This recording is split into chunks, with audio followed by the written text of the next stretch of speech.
Dit zag Peter vlak voordat hij zijn geheugen verloor.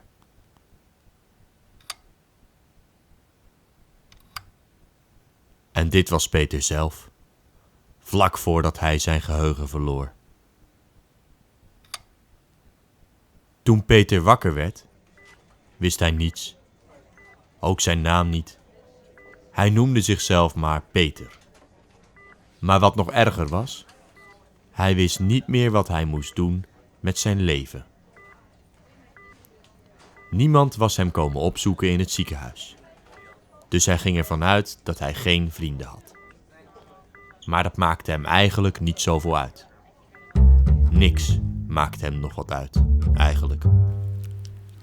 Vanaf die dag ging elke dag voor Peter hetzelfde. Hij werd wakker, ontbeet, gaf zijn plantjes water, poetste zijn tanden, las de krant, keek een film.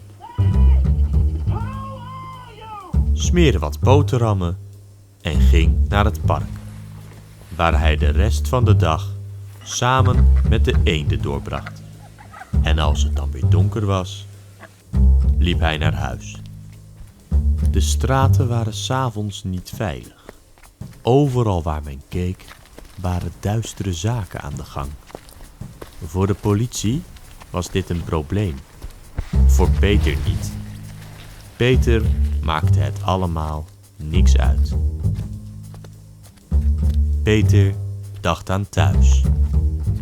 Er zijn meer mensen die van hun huis houden. Maar voor Peter was zijn huis echt iets speciaals. Het had iets vertrouwds. Maar toen Peter die avond thuis kwam, voelde het niet vertrouwd.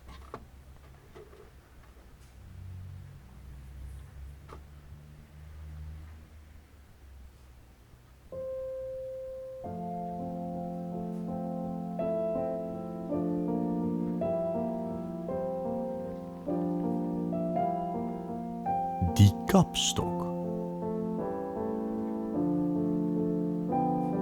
Toen Peter op een dag naar het park liep, kwam hij hem tegen. Hij stond daar maar, helemaal alleen, midden op straat. Er was iets aan die kapstok.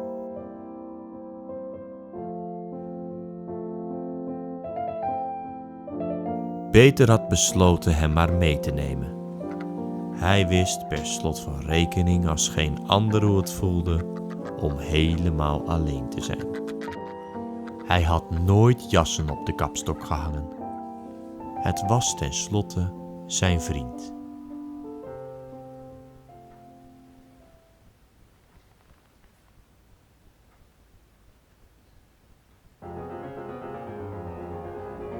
Op dat moment wist Peter voor het eerst in jaren wat hij moest doen.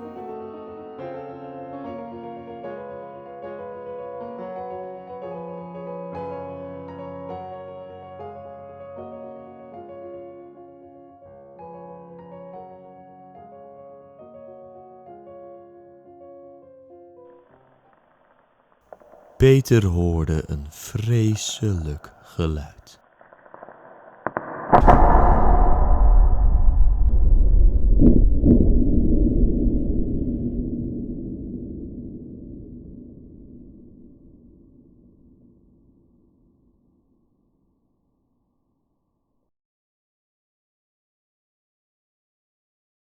Peter was verdrietig.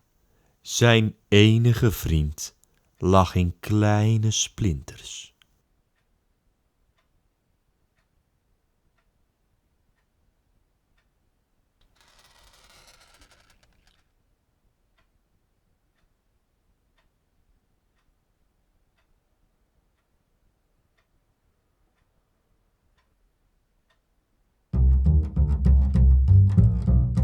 Voor de tweede keer al die avond wist Peter exact wat hij moest doen.